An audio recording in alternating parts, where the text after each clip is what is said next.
राम नारायण राम, राम नारायण राम, राम नारायण राम। विश्व में सर्वत्र सभी वस्तुओं में सदा जागृत सुर प्रवाहित है। इसीलिए हर जीव में, हर वस्तु में बोध है, चेतना है। अपने अपने इंद्रियों के कामकाज के मामले में सभी सचेतन।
चलता जा रहा है।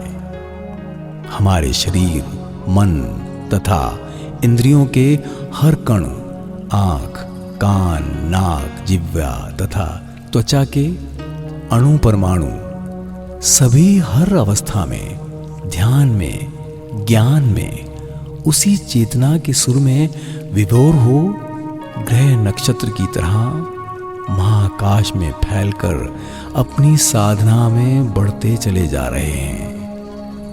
यहाँ पर सभी प्रस्तुत होकर ही आए हैं।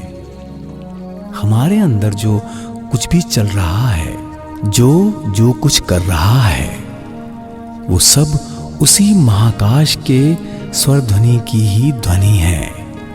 यदि हम सभी किसी भी अवस्था में वही चिंता, वही ज्ञान, उसी सचेतनता से चैतन्य होकर, यात्री बनकर अपनी ही धुन में अपने मार्ग पर चलते जाएं, तो हमें अलग से किसी भी चीज की जरूरत नहीं है।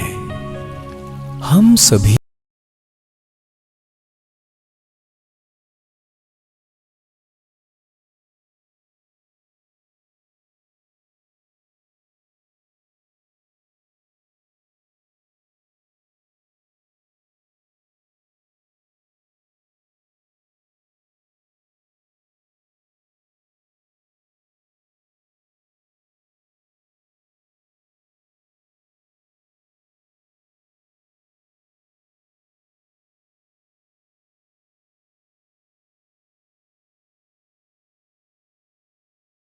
भी प्रतिष्ठित हैं। हम ही सुर हैं, हम ही नाम हैं, हम ही मंत्र हैं, हम ही कृष्ण और विष्णु हैं। हम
जो महासुर सबके अंदर बीज के आकार में पूर्ण शक्ति लेकर संपूर्ण रूप से विराजित है,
घात प्रतिघात में, रोग शोक में जर्जरित हो, ये सभी आवरण हैं।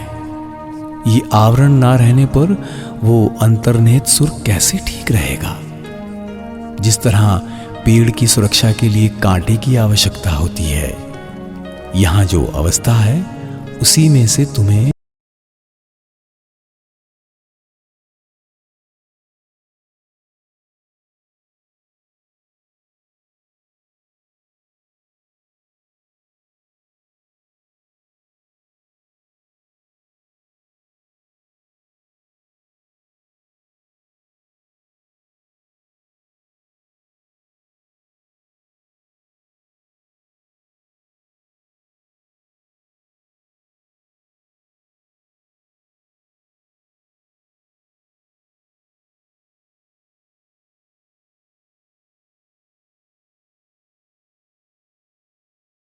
माता पिता, पति पत्नी जो भी हैं, सभी इसी स्नेह, माया, ममता के आकर्षण को आश्रय बनाकर विश्व प्रकृति के उसी मूल सुर की ओर बढ़ रहे हैं। महाकाश के उसी मूल सुर के साथ अपने अपने सुर मिलाने के लिए ही सभी यहाँ अपने अपने मार्ग पर एक मुसाफिर की तरह चल रहे हैं। इस संसार की माया उसी महामाया के माया की विलीयमान अनुभूति है।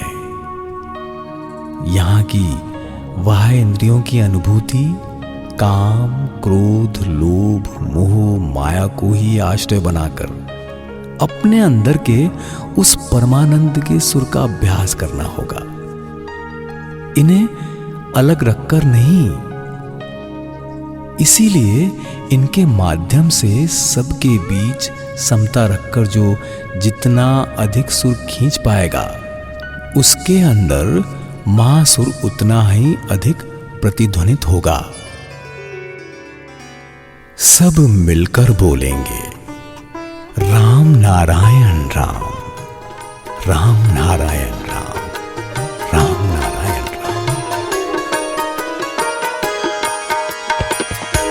राम नारायण राम नारायण राम नारायण राम भजे राम नारायण राम नारायण राम नारायण राम भजे राम नारायण राम नारायण राम नारायण राम।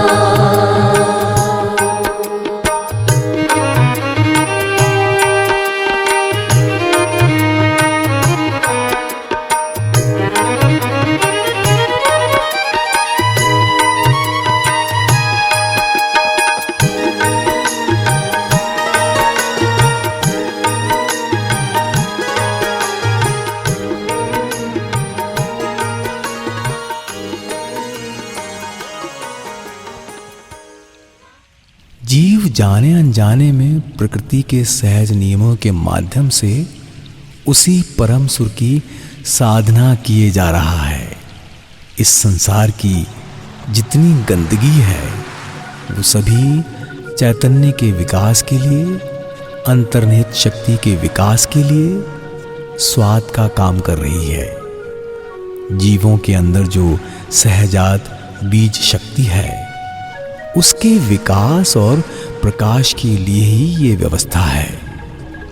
उस परम सुर के साथ सुर मिलाना हो तो चिदानंद और परमानंद का स्वतः ठीक ठाक पान हो तो संसार की जटिलता, दुख, दर्द को सहन करना ही पड़ेगा।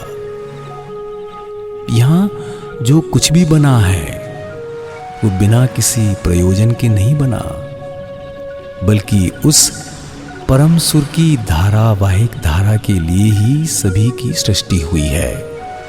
प्रकृति के नियमानुसार जिसे रहना है वो रहेगा और जिसे छोड़ना है वो खुद ही छूट जाएगा।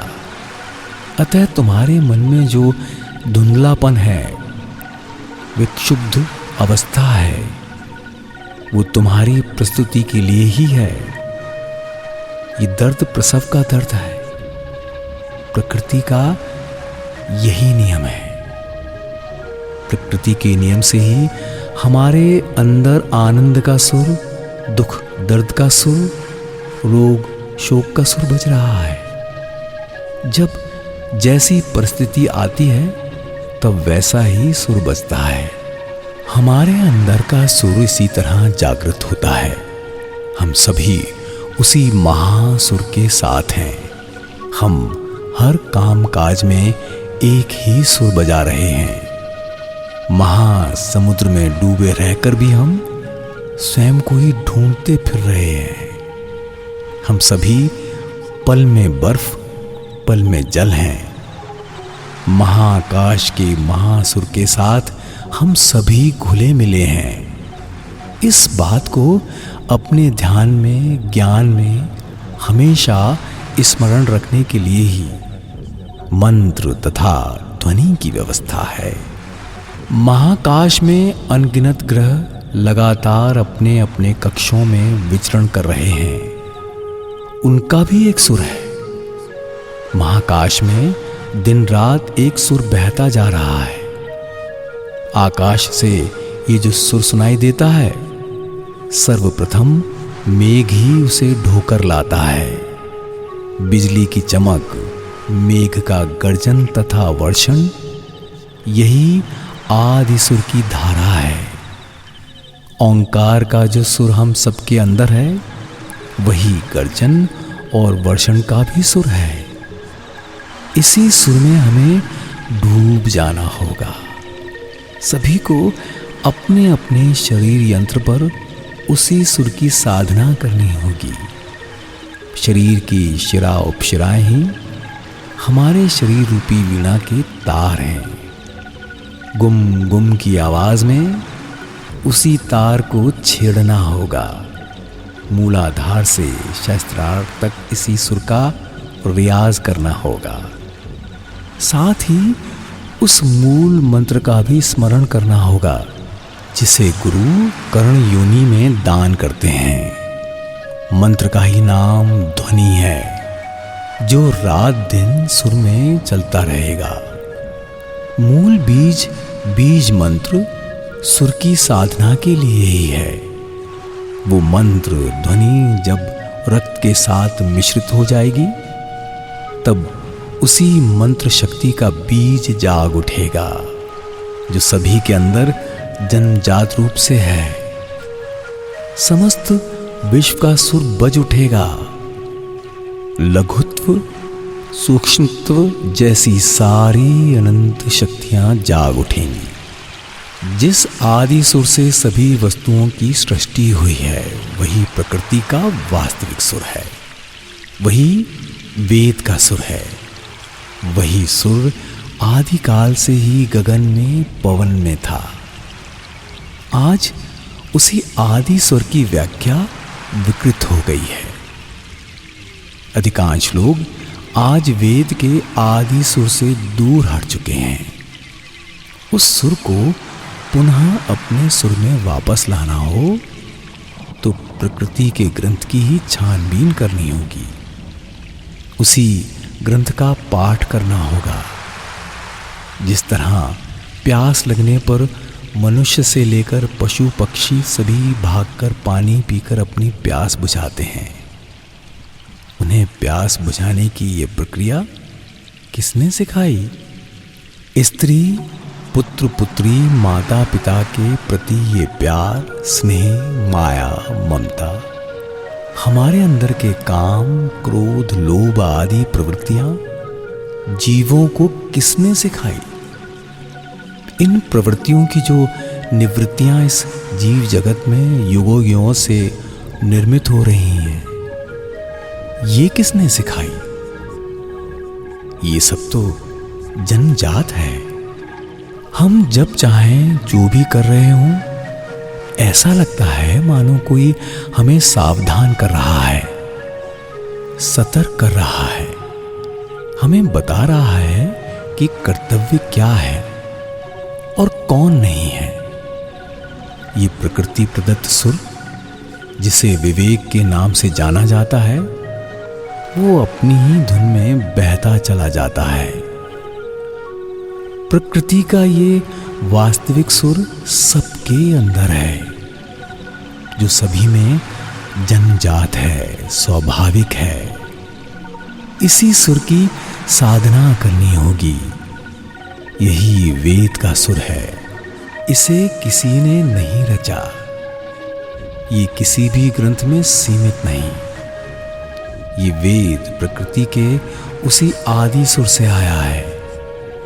उसी सुर से सभी शास्त्र रचे गए हैं। इसलिए शास्त्र का मार्ग सहज, सुंदर और सुगम है तथा उसका अर्थ विशाल है।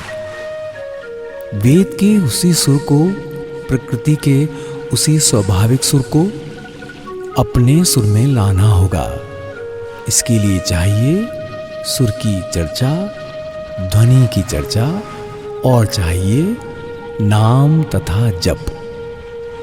तभी उस मधुर सुर का पता मिलेगा। इसके लिए सभी को अपने अपने शरीर रूपी यंत्र को बजाना होगा। एक दिन जब सभी कछुए के आकार में अपनी मां के गर्भ में थे, तब सभी उसी आदि सुर में ही तन्मय थे। जब इस धरती के साथ संपर्क हुआ, तब तुम्हारी वो गंभीरता, तन्मयता टूट गई। ध्यान मग्नता का वही सुर आज भी सबके अंदर विराजमान है। उसी सुर की साधना करनी होगी, तभी सृष्टि का महान उद्देश्य सफल होगा। समस्त कामना वासना का अवसान होगा। साधना का मार्ग बड़ा ही सहज एवं सरल है। वेद तथा शास्त्र का अर्थ विकृत हो जाने के कारण ही मार्ग को हमने जटिल बना दिया है।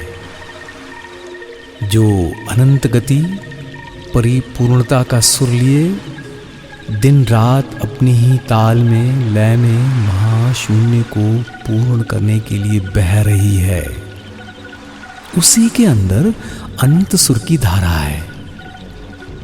उस ध्वनि के हर सुर में, उसकी हर प्रवाहित धारा में इस विश्व की सृष्टि है।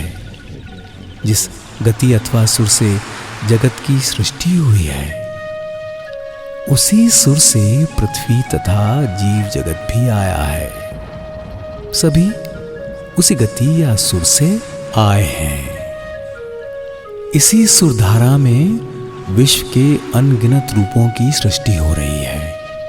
इस विचित्र सृष्टि के माध्यम से अनंत काल से जो गति चली आ रही है, उसी के ताल में ताल मिलाकर सूर्य, चंद्र, ग्रह, नक्षत्र सभी चल रहे हैं। इसी तरह से सृष्टि की नियमावली के अनुसार हर रचना अपनी मधुर गति की गति में स्वयं के स्वर में चल रही है। उसी सुर अथवा गति के साथ ही सभी को सुर मिलाना होगा। उस महासुर के साथ अपना अपना सुर मिलाकर एक सुर बनाने के कारण ही सभी की सृष्टि हुई है। ये जो विश्वव्यापी धुन अर्थात सार्वभौम सुर है, ये सभी के अंदर जन्मजात है। उसी धुन को अभ्यास द्वारा अपने अधीन करना होगा। सृष्टि के अंदर सब कुछ इतने सुंदर ढंग से सुसज्जित है, इतने त्रुटिहीन रूप से चित्रित है, मानो वो चित्रण सुर में, ताल में, लय में, शून्य में अपनी ही धुन में ताल दे देकर इस विचित्र सृष्टि के अंदर से, अनगिनत रूपों के अंदर से होकर चल रहा है। जब विश्व का सब कुछ एक सुर में सुर मिलाएगा, तब सभी सुर मिलकर एक सुर बन जाएगा। तब उस अनंत विश्व के विभिन्न नामकरण में एक ही नाम होगा। इसे ही गति कहते हैं। ये गति दिन रात सर्वत्र सबके अंदर चल रही है। ये निनाद की वही शब्द ध्वनि, ओंकार मंत्र का वही सुर है। ये गति चारों ओर फैलकर व्यापक रूप से सबके अंदर बीज के आकार में सुप्तावस्था में है। उसी गति की साधना करनी है।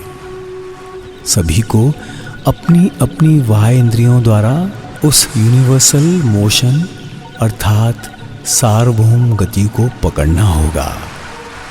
अपने अपने शरीर यंत्र में उसी सुर को साधना होगा। तभी सबके अंदर अंतर्निहित वही बीज शक्ति प्रकाशित होगी। सृष्टा का श्रेष्ठत्व, विराट का विराटत्व जागृत होगा। जीव जगत का हर जीव उस अधिकार का अधिकारी है। अतः हर कोई उस सुर को अधिकृत करेगा। सबके अंदर वो स्वाभाविक विकास अवश्य होगा। इसी के लिए जीवों का आगमन हुआ है। जिस आदि सत्ता अथवा सुर से जीव जगत की सृष्टि हुई है, वो प्रत्येक जीव के अंदर विद्यमान है। जब तक उस अंतर्निहित शक्ति के स्फुरण का विकास नहीं होगा, तब तक उस गति के अनुसार जीव की गति वर्तमान के माध्यम से ही परिवर्तित होती चलेगी। ये परिवर्तन विराट की उस विराट शक्ति को जागृत करने के लिए, उस महासुर को अपने सुर में लाने के लिए ही है। यही जन्म मृत्यु के नाम से कथित है। सबके अंदर स्वाभाविक रूप से जो शक्ति विराजमान है, जब तक उसका स्फुरण ना हो, जब तक वो आदिसुर आधीन में ना जाए, तब तक जीव को एक के बाद दूसरा रूप लेकर रूपांतर में से रूपांतरित होकर ही चलना होगा। सब मिलकर बोलेंगे राम नारायण राम, राम नारायण राम, राम नारायण राम। राम नारायण राम नारायण राम नारायण राम। भज राम नारायण राम नारायण राम नारायण।